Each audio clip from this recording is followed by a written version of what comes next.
ചേട്ടന് ഉറക്കൊഴിഞ്ഞിട്ട് കഥയെല്ലാം എഴുതും. നമ്മള് ചോദിക്കും എന്തിനാ ചേട്ടാ, ചേട്ടൻ പറയൂ ഇന്നില്ലെങ്കിൽ നാളെ ഒരു ദിവസം എല്ലാരും കാണും. 250 റുപ്യ ഒരു ദിവസം കിട്ടുക. കൊറോണേന്റെ സമയത്ത് ആളുണ്ടാവില്ല. പണിയെടുക്കണ്ട മോനെ, അമ്മ ഇന്ന് പോയാൽ ഇത്ര പൈസ കിട്ടും. അതിനെക്കൊണ്ട് നമുക്ക് റേഷൻ ഉണ്ട്, ദാരിദ്ര്യക്ക് തായല്. ആ അരി കൊണ്ടുവന്നിട്ട് നമുക്ക് ഇതിനെ കറി വെക്കാനും മേടിച്ചിട്ട് നമുക്ക് ജീവിക്കാം. നമ്മൾ ഈ വണ്ടിപ്പണി എടുത്തിട്ടാണ് ഞാൻ ഈ നമ്മളെ വീട്ടിലെല്ലാം പൊറ്റിയത്, നമ്മളെ എല്ലാം ചെയ്തത്. മറ്റേ ആ വണ്ടിപ്പണിയെ തള്ളിപ്പറഞ്ഞിട്ട് നമുക്കൊരു കുടുംബജീവിതം ഉണ്ടാക്കി ഇതിനെ നിങ്ങൾ തള്ളിപ്പറയണമെന്ന് പറയുമ്പോൾ എനിക്ക് ഭയങ്കര പ്രശ്നമായി മാറി. ഇപ്പോഴും വേറെ സ്റ്റാഫ് ഒന്നും ഇല്ല? ഇല്ല, ഞാൻ ഒറ്റയ്ക്ക് തന്നെയല്ല ചെയ്യുന്നത്. എനിക്കത് വേറെ ആരെങ്കിലും ചെയ്യാന്ന് പറയുമ്പോൾ എനിക്ക് അതിന്റെ ഒരു ഇത് കിട്ടുന്നില്ല. ഇപ്പൊ നിങ്ങൾ സംസാരിച്ചുകൊണ്ടിരിക്കുമ്പോൾ പോലും ഞാൻ മൈൻഡ് ആ വീഡിയോ എന്തായി, ഇങ്ങോട്ട് മാറ്റണം, ഇടണം, അങ്ങനെയല്ലേ. അത് നല്ലതാണോ മോശമാണെന്നോ അറിയില്ല, പക്ഷേ അതൊരു ലൈഫിന്റെ പാർട്ടായി മാറി. ഇപ്പൊ ബസ്സിലൊക്കെ പോകുമ്പോഴത്തേക്ക് ഒരു പെങ്കൊച്ചിനെ കണ്ടാലും വന്ന് പറയും അത് കണ്ടമാനം കാണത്തില്ല. കവി ശരിക്കും ഇത്രയും വലിയ സംഭവമാകും എന്നുള്ളത് എപ്പോഴാണ് ശരിക്കും ട്വിസ്റ്റ് സംഭവിക്കുന്നത്? എപ്പോഴാണ് മനസ്സിലായി തുടങ്ങിയത് വലിയൊരു കാര്യമാണ് ചെയ്തുകൊണ്ടിരിക്കുന്നത്? നമ്മള് അങ്ങനെയൊന്നും വിചാരിച്ചിട്ടല്ല ഇത് തുടങ്ങിയത്. വിജുവേട്ടന് ഭയങ്കര താല്പര്യം, നാടകം എന്നല്ല പണ്ടേ നാടകത്തിലെല്ലാം ഇതാണ് താല്പര്യം. അപ്പോൾ ടിക്ടോക്കുള്ള സമയത്ത് അങ്ങനെ വീഡിയോ തുടങ്ങിയതാണ്. ബസ്സിൽ പോകുന്ന സമയത്തെല്ലാം അങ്ങനെ വീഡിയോ എടുക്കും, ഇടും. പിന്നെ ടിക്ടോക്ക് പോയി, പിന്നെ ഇങ്ങനെ യൂട്യൂബിലേക്ക് വന്നു, പിന്നെ ഇങ്ങനെ വീഡിയോ എടുത്തു. ആദ്യമൊന്നും ഇങ്ങനെ റീച്ചൊന്നും ഉണ്ടായിട്ടില്ല. അപ്പോൾ നമ്മൾ പറയും, വിജുവേട്ടനോട് ഞാൻ പറയും, എന്നാണ് വിജുവേട്ടൻ ഒന്നും റീച്ചൊന്നും ഇല്ലല്ലോ, എന്തിനാണ് ഇങ്ങനെ കഷ്ടപ്പെടുന്നത്. വിജുവേട്ടന് ഉറക്കൊഴിഞ്ഞിട്ട് കഥയെല്ലാം എഴുതും. രാത്രി ഇരുന്ന് ഇത് ഉറക്കൊഴിഞ്ഞിട്ട് നമ്മള് ചോദിക്കും എന്തിനാ വിജുവേട്ടാ, ഇങ്ങനെ ഉറക്കൊഴിഞ്ഞിട്ട് ഇങ്ങനെ വിജുവേട്ടൻ പറയൂ ഇന്നില്ലെങ്കിൽ നാളെ ഒരു ദിവസം എല്ലാരും കാണും എന്ന് പറഞ്ഞിട്ട് അങ്ങനെ അതെ, എല്ലാരും ഒരു സപ്പോർട്ടാണ് നമ്മള് ഇവിടെ എത്തിയിരിക്കുന്നത്. പക്ഷെ ഇത്രയും പേര് സപ്പോർട്ട് ചെയ്യുന്ന ഒരു സംവിധാനം നമുക്കത് അറിഞ്ഞുകൂടാ, നമ്മള് പറയില്ല. ചിന്തിച്ചിട്ടുണ്ടോ എന്തുകൊണ്ടായിരിക്കും? ഇല്ല, നമ്മള് സാധാരണ നമ്മളെ ഡെയിലി നമ്മളെ വീട്ടിലെ നടക്കുന്ന കാര്യങ്ങൾ ഇങ്ങനെ ചെയ്യുന്നു, ഇടുന്നു, അത്രേ ഉള്ളൂ. വേറെ ഒന്നും നമ്മൾ പ്രതീക്ഷിച്ചിട്ടില്ല. പക്ഷെ നിങ്ങൾ കൂടി ഇരുന്ന് വർത്താനം പറയുമ്പോ നിങ്ങൾ പരസ്പരം ചോദിക്കില്ല, അല്ല എന്തായിരിക്കും ശരിക്കും ഇത്രയും പേര് കാണുന്നത് എന്ന് ചോദിക്കില്ല? അപ്പൊ നിങ്ങൾക്ക് ഉത്തരം കിട്ടിയിട്ടുണ്ടോ? ഇല്ല, ഞങ്ങൾക്കും കിട്ടിയില്ല. നിങ്ങൾക്ക് ഉത്തരം പറയാൻ നമുക്ക് എങ്ങനെ കിട്ടുക? നമുക്കും കിട്ടിയിട്ടില്ല. നിങ്ങളുടെ സ്ലാങ് ഉണ്ടല്ലോ, കണ്ണൂർ സ്ലാങ്, അതിന്റെ ഒരു നിഷ്കളങ്കത, അതൊക്കെ നിങ്ങൾക്കും കിട്ടിയിട്ടുണ്ട്. അവിടുന്ന് വന്നിട്ടാണെങ്കിലും ഭാഷയൊക്കെ പഠിച്ചെടുത്തു. ഭാഷ പഠിച്ചു. അപ്പോൾ ആദ്യമെല്ലാം കുറച്ച് ബുദ്ധിമുട്ടുണ്ടേനു, കന്നഡ മലയാളം അങ്ങനെയെല്ലാം മിക്സ് ആയിട്ട്. പിന്നെ അങ്ങനെ പഠിച്ചു. ഇപ്പൊ ഫുള്ള് മലയാളമായി, പക്ഷെ കന്നഡ അങ്ങ് മറന്നുപോയി. കന്നഡ സംസാരിക്കുമ്പോ മലയാളാന്ന് കയറി വരും. അപ്പൊ നാട്ടിൽ പോകുമ്പോ നാട്ടില് വീട്ടിലെല്ലാം മലയാളാന്ന്. അച്ഛൻ തലശ്ശേരിക്കാരനായിരുന്നു. അപ്പോൾ കർണാടകത്തിൽ പോയിട്ട് അങ്ങനെ അമ്മേനെ കഴിച്ചിട്ട് അവിടെ അങ്ങനെ സെറ്റിൽ ആയതാണ്. അപ്പോൾ വീട്ടിലിങ്ങനെ മലയാളം സംസാരിക്കാം, എന്നാലും കന്നഡ അങ്ങനെയെല്ലാം മിക്സ് ആയിട്ടുള്ള മലയാളമാണ്. കന്നഡ സ്കൂളിലാണ് ഞാൻ പഠിച്ചത്. അമ്മ ശരിക്കേ മോന് അമ്മയെ കുറിച്ച് പറയുമ്പോൾ 100 നാക്കാണ്, ഭയങ്കര സ്നേഹമാണ്. ശരിയാണ്, എനക്കും അങ്ങനെയാണ്, മോനും അങ്ങനെയാണ്. അത് നമുക്ക് അപ്പുറം ഇപ്പുറം അങ്ങനെ ഉണ്ടാവുമല്ലോ. ഞാൻ അങ്ങനെ സ്നേഹിച്ച് വളർത്തിയൊരു മോനാണ്.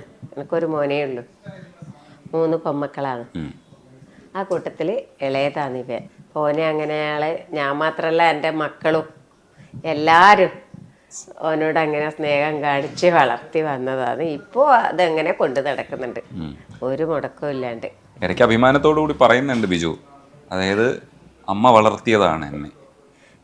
നമ്മുടെ നാട്ടിലെല്ലാവർക്കും ഉണ്ടാവും അമ്മമാർക്ക്. എല്ലാവരും നമ്മൾ ചങ്ങായിമാർ അമ്മ ആയാലും അവരെല്ലാവർക്കും ഒരു ഗ്രാമത്തിൻ്റെ ഒരു ഇതും കാര്യങ്ങളെല്ലാം ഒരു കുഞ്ഞു സംഭവമല്ലേ, കുഞ്ഞു കഥകൾ, അതിലെല്ലാം കുഞ്ഞു നമ്മൾ പണ്ടേയുള്ള കുറേ അമ്മ കൃഷി ഇങ്ങനെ നാട്ടുകാടലും പരിപാടിയിലില്ല. അന്നേരേ അമ്മേൻ്റെ ആ ഒരു ഇതില്ലേ, അമ്മ പണിക്ക് വരുമ്പോൾ നമുക്ക് ആ പൊതിയിലിടെ കൊട്ടി അങ്ങനെയല്ല ആ വാത്സല്യത്തോടെ കൂടിയിട്ടുള്ളൊരു കുറേ കഥകളും കുറേ ആ ഒരു വയലിൻ്റെ ഇറക്കാം നമ്മളെ വീട്, പുല്ലിട്ട വീടാണ് നമ്മുടെ നാട്ടിലെ. നമ്മളതാണ് ലാസ്റ്റ് വീട് പുല്ലിട്ട വീട്. അപ്പോൾ ആ പുല്ലിട്ട വീട് എന്നുള്ളൊരു ഫീല് അവരന്നേരം ഉള്ളൊരു ഇതിലല്ലേ, ഗ്രാമത്തിൻ്റെ ശരിക്കുള്ളൊരു തനിമയായിട്ടില്ല അത് നമുക്ക് ആസ്വദിക്കാൻ പറ്റിയിട്ടുണ്ട് ജീവിതത്തിൽ. അത് സത്യം പറഞ്ഞാൽ അങ്ങനത്തെ എല്ലാം കൊണ്ടാണ് നമുക്ക് വരയെടുത്തു പോയിട്ട് നിൽക്കാനും ഈ ഒരു അറ്റാച്ച്മെൻ്റുള്ള കൂടുതൽ എല്ലാവർക്കും ഉണ്ടാവും. എന്നാലും ഈ അമ്മേനെ ഇങ്ങനെ പൊത്തി ഏടിയും പോകാണ്ട് ഇങ്ങനെ വളർത്തൂലേ, അത് നമുക്ക് അമ്മയുടെ ഫാമിലിയോടുകൊണ്ട് ഫാമിലി ഇങ്ങനെ നിങ്ങളുള്ളതുകൊണ്ട് തേടി പോയി നിൽക്കാനെങ്കിലും നേരത്തെ പറഞ്ഞു വന്നേ ഞാൻ. അതെന്ന് പറഞ്ഞാൽ ഞാൻ അങ്ങനെ തന്നെയാണ്. മോൻ കുറച്ച് വളർന്ന് വലുതാകുമ്പോൾ ഈ ഒരു മോനല്ലേ ഉള്ളൂ. ഇവനെ എവിടെയെങ്കിലും പുറത്ത് പോയി കഴിഞ്ഞാൽ ഒന്നും തിരിയാതെ ഇവന് എത്തിയില്ലല്ലോ എന്നുള്ള ആ ഒരു വക്രപ്പാട്. പിന്നെ കുറേ കാലം അച്ഛൻ പോയിട്ട് കുറേ കൊല്ലങ്ങളായി. പിന്നെ ഞാൻ മാത്രമല്ലേ ശ്രദ്ധിക്കാനുള്ളൂ. ഇപ്പോൾ ഒരു 8 കൊല്ലമല്ലേ ഭാര്യ വന്നിട്ടായല്ലോ. അത്ര വരെ ഞാൻ മാത്രമല്ലേ ഓനുള്ളൂ. ഞാൻ അമ്മയും കൂടി ഇങ്ങനെ കുഞ്ഞു കുഞ്ഞു കാര്യങ്ങളെല്ലാം പറഞ്ഞ് ഇങ്ങനെ ഓരോന്ന് സ്വരുക്കൂട്ടി ഒരു വീടെടുത്ത് ഓനെ പുറത്തെല്ലാം പണിക്ക് ഞാൻ ഇത്ര ദൂരെ പോട്ടമ്മേ ഭയങ്കര ബുദ്ധിമുട്ടാകുമ്പോൾ പറയൂ, ഞാൻ ഇങ്ങ് കടന്നു പോട്ടമ്മേ, ഞാൻ ദുബായി പോട്ടെ, മറ്റേ അങ്ങ് പോട്ടെ ഇങ്ങ് പോട്ടെ എന്നല്ല ഇവൻ പറയും. വലിയ വലിയ പൈസേൻ്റെ പണിക്കെല്ലാം പോട്ടെ. ഞാൻ പറയൂ, വലിയ പൈസയൊന്നും എനക്ക് വേണ്ട മോനെ, ഞാൻ കൂലിപ്പണി എടുക്കാൻ എനിക്ക് നല്ല ആരോഗ്യമുണ്ട്. ഞാൻ കൂലിപ്പണി എടുത്ത് കൊണ്ടുവന്നാൽ നമ്മൾ 2-3 നാളല്ലേ ജീവിക്കാനുള്ളൂ. നമുക്ക് എത്തും അന്നേരം അത്രയൊന്നും പൈസ ഇല്ലല്ലോ, സാധനങ്ങൾ മേടിക്കേ. ദുബായി പോകണം അന്നേരം പിന്നെ പണി. നമുക്ക് കുറേ ലോൺ ഉണ്ടായിരുന്നു വീട്ടിലെ. ആദ്യത്തെ വീട് എടുത്തരുള്ളേ. പിന്നെ പെങ്ങന്മാർ കല്യാണം കഴിഞ്ഞ് 3 ചേച്ചി പറഞ്ഞു. അപ്പൊ അതൊന്ന് ഇതാകുവാന്നുള്ളതുകൊണ്ട് ഇത് പുറത്തു അങ്ങനെ വേറെ നമുക്ക് പണിയൊന്നും വലിയ കാര്യമായിട്ടില്ല, കൂലിപ്പണിയല്ലേ. പോകാൻ ആഗ്രഹം ഉണ്ടായിരുന്നു. പക്ഷെ അമ്മ അന്നേരം ഇപ്പൊ ഇങ്ങനെ പറയാ, അടുക്ക് ഒന്നുമില്ലേ നിൽക്കില്ല, ഇടുന്നാ മതി എന്ന് പറയും.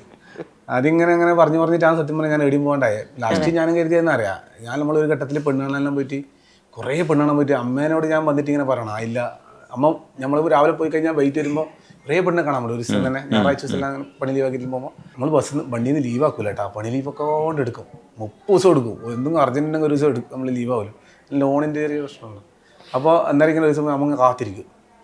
എന്തായില്ലേ 2 ദിവസം കഴിഞ്ഞിട്ട് പറയും. സത്യത്തിൽ അവർ ഓൾറെഡി അന്നേ റിജക്റ്റ് ആയിനി വീടാനോ അല്ലെങ്കിൽ അവരെല്ലാം കാണുമ്പോൾ തന്നെ നമുക്കറിയാം അത് നടക്കില്ല. പിന്നെ നമുക്ക് എന്നാലും നമുക്ക് സന്തോഷമാക്കാൻ വേണ്ടിയിട്ട് ഞാൻ പെണ്ണാൻ പോകുക. എപ്പോൾ പോയി ലാസ്റ്റ് ഞാൻ സത്യം പറഞ്ഞാൽ നിർത്തിന്. പക്ഷെ അന്നേരം അമ്മയില്ല. എന്നാ അന്ന് വീട് മേൽക്കൂര ഇട്ടില്ല, നമ്മള് വാർപ്പെടുത്ത് ഓടിട്ട ആദ്യം പുല്ല് വിട്ട വീടായിരുന്നു. പിന്നെ അച്ഛനും അമ്മയും കൂടി കട്ടയെല്ലാം മുറിച്ചിട്ട് ഓടിട്ട വീടാക്കി.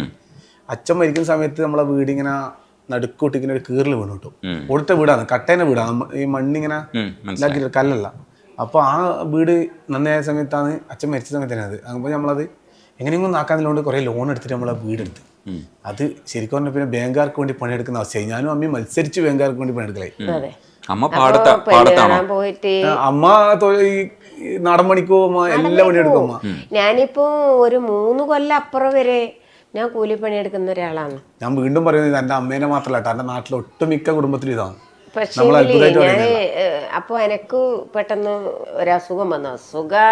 അല്ല, എനിക്ക് ഹാർട്ടിൻ്റെ ബൾബ് നഷ്ടം വന്നു പോയി എന്ന് ഡോക്ടർ പറഞ്ഞു. അപ്പോൾ എനിക്ക് ചെറിയൊരു കയ്യായിത്തം വന്നു. അതങ്ങനെ കാണിക്കാൻ പോയ സമയത്ത് പിന്നെ പെട്ടെന്ന് വലിയതായിട്ട് വന്നു. അത് വലിയൊരു ഓപ്പറേഷൻ വേണമെന്ന് പറഞ്ഞു. അപ്പോൾ പിന്നെ ഇവനല്ലേ ഉള്ളൂ, എന്ത് ചെയ്യുമെന്നുള്ള ഇതിൽ ഇവൻ കൂട്ടിപ്പോയി 2-3 സ്ഥലത്ത് വലിയ വലിയ ഡോക്ടർമാരുടെ അടുത്തെല്ലാം പോയി. അങ്ങനെല്ലാം കൂടി തിരിച്ച് വേഗം പറയുന്നു. ഞാൻ കൊണ്ടുവന്നിട്ട് ഓൻ തന്നെ ഓപ്പറേഷൻ നടത്താൻ വേണ്ടി തയ്യാറെടുത്തു.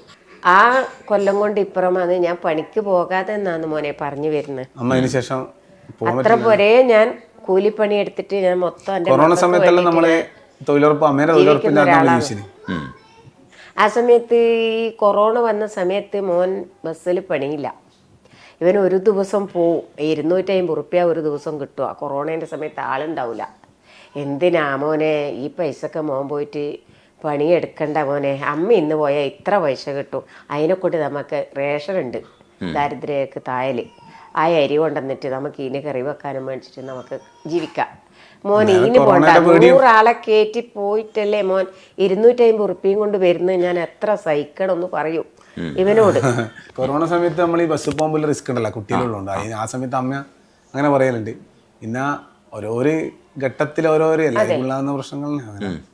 പക്ഷെ എല്ലാ കാര്യങ്ങളും അമ്മയുടെ അടുത്ത് പോയിട്ട് അമ്മ ഇപ്പൊ ഞാൻ വൈഫ് വന്നതിന് ശേഷം നമ്മളത് ഭയങ്കര ഒരു സംഭവമാണ്. നമ്മളില്ലേ നമ്മളെ കാര്യങ്ങളെല്ലാം നമ്മളെ വീട്ടിൽ നമ്മളെ അമ്മേൻ്റെ അടുത്ത് വൈഫിൻ്റെ അടുത്ത് എപ്പോൾ നമ്മൾ തുറന്നു പറഞ്ഞു കഴിഞ്ഞാലേ ഭയങ്കര അങ്ങനെ പിന്നെ നമുക്കൊരു പ്രശ്നം ഉണ്ടാവില്ല. പിന്നെ നമ്മളെ വീട്ടുകാരെയല്ലേ നമ്മൾ ബോധിപ്പിക്കണ്ടേ.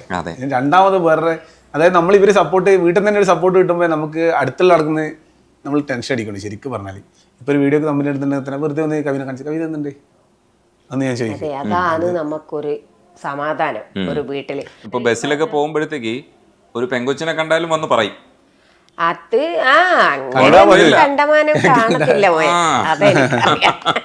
അല്ല സത്യം. പിന്നെ ഈ പെണ്ണ് കാണാൻ വേണ്ടിയിട്ട് പോകുന്ന സമയത്ത് ആ പെൺകുട്ടിയെ കുറിച്ചുള്ള മൊത്തം വിവരവും വന്ന് പറയോ എന്താന്ന് വെച്ചാല് ഇനി എനിക്ക് പോകാൻ വയ്യാമ, ഞാൻ 2-3 സ്ഥലത്ത് പോയില്ല, ഇനി എനിക്ക് കല്യാണം വേണ്ട, ആടെ അങ്ങനെ ഡിമാൻഡ്, ഇവിടെ ഇങ്ങനെ ഡിമാൻഡ്, പിന്നെ നമുക്ക് ജോലി വേണം, അങ്ങനെയല്ല എന്നാൾ ആവശ്യപ്പെടുന്നത്. അതുകൊണ്ട് എനിക്ക് കല്യാണേ വേണ്ടമ്മേ, ഞാൻ കല്യാണം കഴിക്കുന്നില്ല, അമ്മ ഇനി എന്നോടൊന്നും പറയണ്ടെന്ന് പറയും. ഓരോ ദിവസം പോയി വന്നിട്ട്